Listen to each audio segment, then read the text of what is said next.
Dr. Ruth Westheimer, best known as America's most famous sex therapist, Dr. Ruth is an American icon and an American success story. She gained millions of fans starting in the 80s by talking honestly and even graphically about sex therapy and education on radio and television when no one was speaking openly about it. But as it turns out, her notoriety for sexually speaking is only a small part of her diversified life. The Holocaust, another. A Hulu original documentary titled Ask Dr. Ruth chronicles her incredible life from its early tragedies to her successful present-day life, still going strong at 90 years young. Take a look. This television program contains explicit sexual language and may not be suitable for all viewers. The host is Dr. Ruth K. Westheimer. Hello? You're not going to believe this woman. She has a deep German accent and she talks about sex. And I think we should do something with her. In the early 80s, people did not talk about sexuality.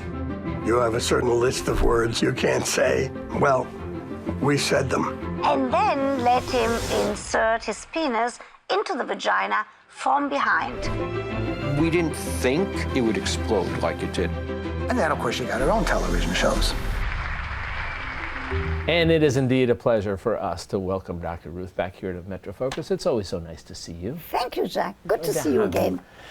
First question for you is, what did you think when they came to you and said, we want to do a documentary about your life? Yeah, what was your first thought? Come here, I tell you, Jack. All right. First, I said no.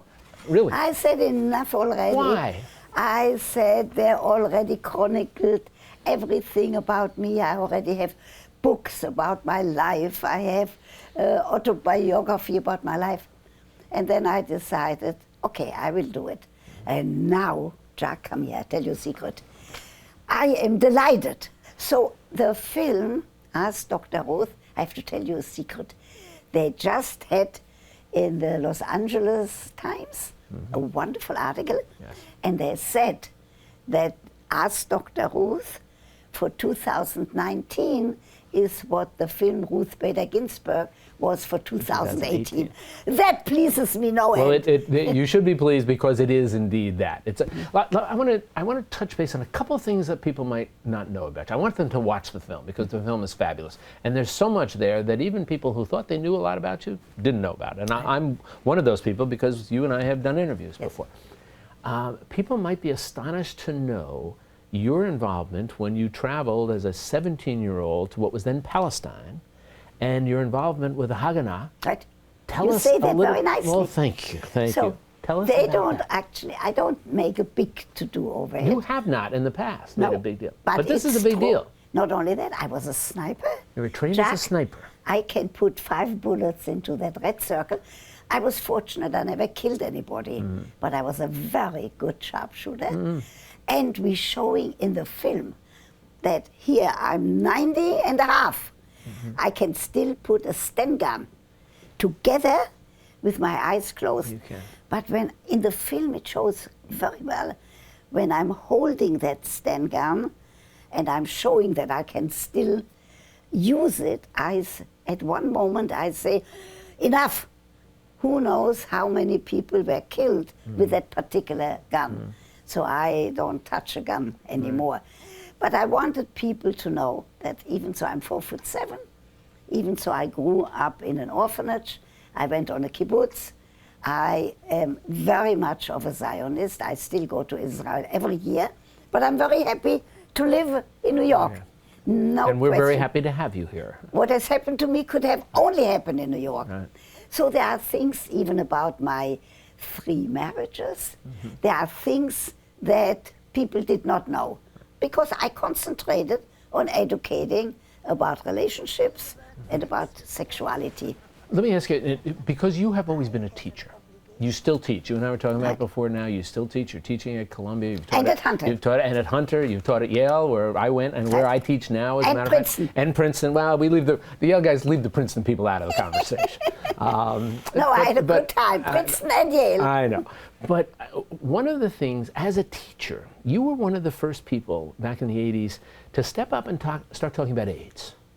And to recognize it for what we realized it was, but at a later stage, a crisis, a human health crisis. Why did you know feel what, so Jack? comfortable coming forward and doing that? It wasn't popular to talk about it, and we didn't know much about it.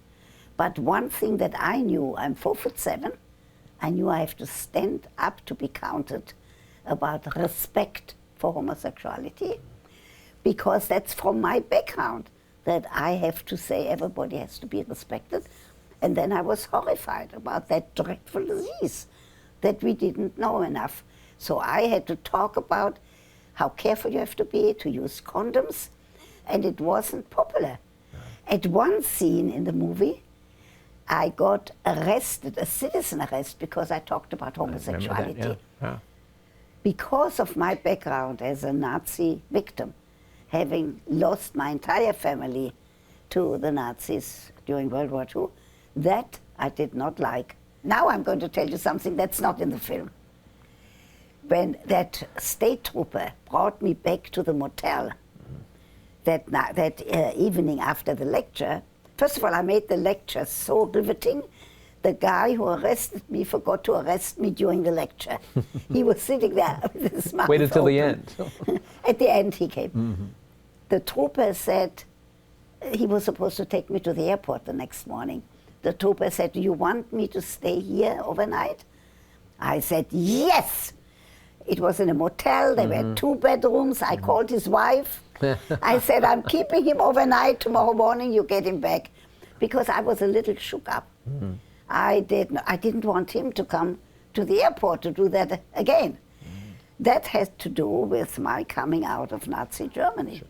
So there are things in the movie that I'm delighted, because it also shows me as an educator mainly. Well, I've got to tell you that it's a fabulous film. I think people are, the job that the people at Hulu did is marvelous. It's great storytelling, which is what you've always been, a storyteller. Ryan White and Rafi were wonderful, and Hulu is wonderful, and I need to get an Academy nomination. We're gonna try to push that that for you. We're gonna push that for you. It's a fabulous film, and it shows even people who think they knew everything about you, they'll learn so much about you.